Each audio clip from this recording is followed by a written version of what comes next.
Urban Meyer hired as the Jaguars head coach, and we've got a special guest with us today on Jaguars.com, ESPN college football analyst Kirk Herbstreit. Herbie, it's good to see you, man. Thanks for the time. Great to be with you. So we've got a lot going on here in Jacksonville, and I'm sure you know Urban about as well as anybody, I think, in media. Did you see this coming with Urban Meyer? Was the NFL always something he aspired to? No, not at all. No, I think he always aspired to be a great college coach. And I go back with Urban when I was coming out of high school. He was a GA at Ohio State and helped recruit me. So I've known him, from the very, very beginning. He's a college football junkie.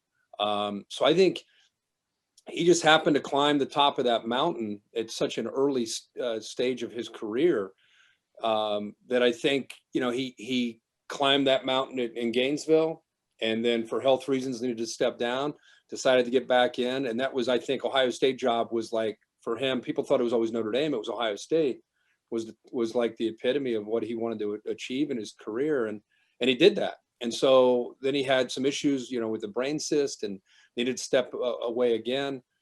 And I really thought truly that was it, because of the latest health concern. But I don't think he's ever been a guy that's like, man, NFL, that's where I want to go. I just think that maybe this is a unique situation and something that he maybe just couldn't pass on. He told me on Thursday night, right after he signed the contract, that it was the perfect job. That's why he got out of the analyst chair, because I think you're right. He could have sat in that Fox analyst chair for the next 15 years if he wanted to, because he's really good at it, first of all, and he has the credentials to back it up, and it's not as stressful and all that. But at some point, the perfect opportunity sits in front of you. You have to go make a jump and take a chance.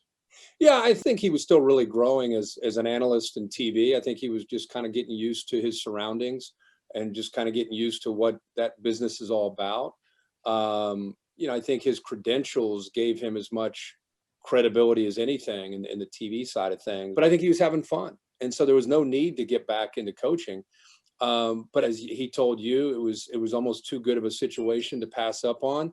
And really, to be honest, I think the NFL and the college game, those lines are getting blurred more and more. I think the college game, if anything, is filtering now to the NFL. For decades, it was the other way around. And college coaches would take schemes from the NFL, or they would aspire one day, maybe I'll make it to the NFL.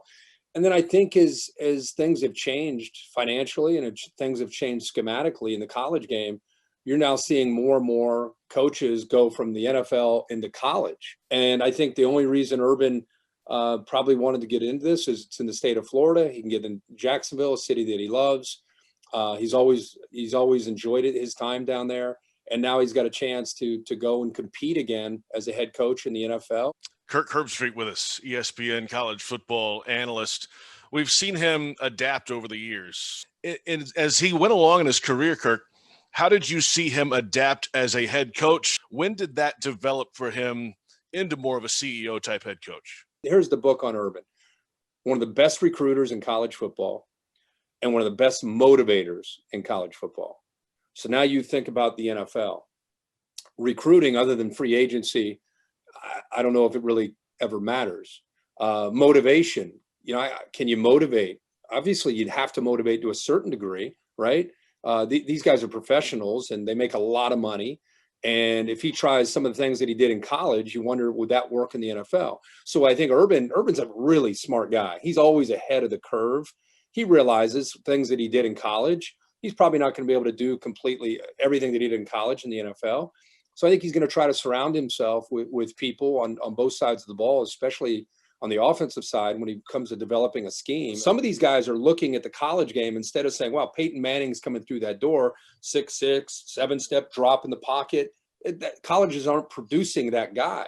So you have to now work from the gun, and you have to be able to find an offense that fits these college quarterbacks. Mahomes, you imagine Mahomes being, I'm not saying he couldn't do it, but trying to run the Joe Montana offense, it would be very, very different from this gunslinger approach that he's playing with now and having a ton of success.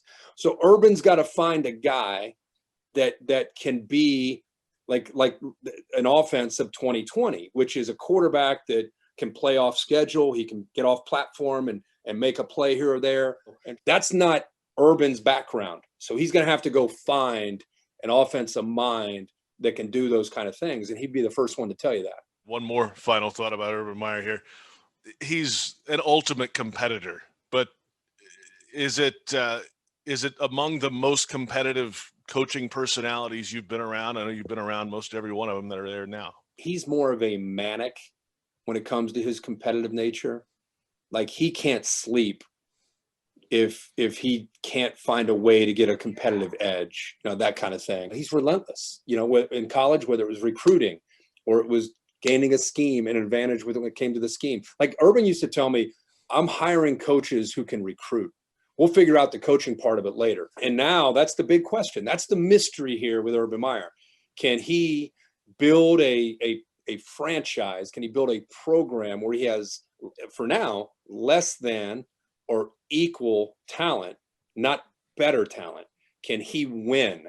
That's what everybody is excited to see. When everyone heard that Urban Meyer is going to go to Jacksonville, where there's a lot of work that needs to be done and a lot of creativity with a lot of draft picks and cap space, and it's fun. It's exciting to see Urban Meyer, with all that competitive nature, have this set of challenges in front of him. And I think a lot of us are anxious to see how he takes that college background, where he's always been able to out recruit you and have better personnel. And now he's got to try to figure out a way to do that in the NFL. But don't sell him short. He would not have taken this job if he thinks, I'm going to go get my teeth kicked in at Jacksonville for 4 or 5 years and make a lot of money. That's not what Urban Meyer doesn't need the money. Urban Meyer thinks he can win. And there's something still inside him, a competitive itch, that is bringing him to Jacksonville. He knows he can win there. So I'm excited to see him get that opportunity. Kirk, great insight as always, and great to connect with you, and enjoy your off season. It's been a long season, I know. Yes, sir. Yep, I sure will.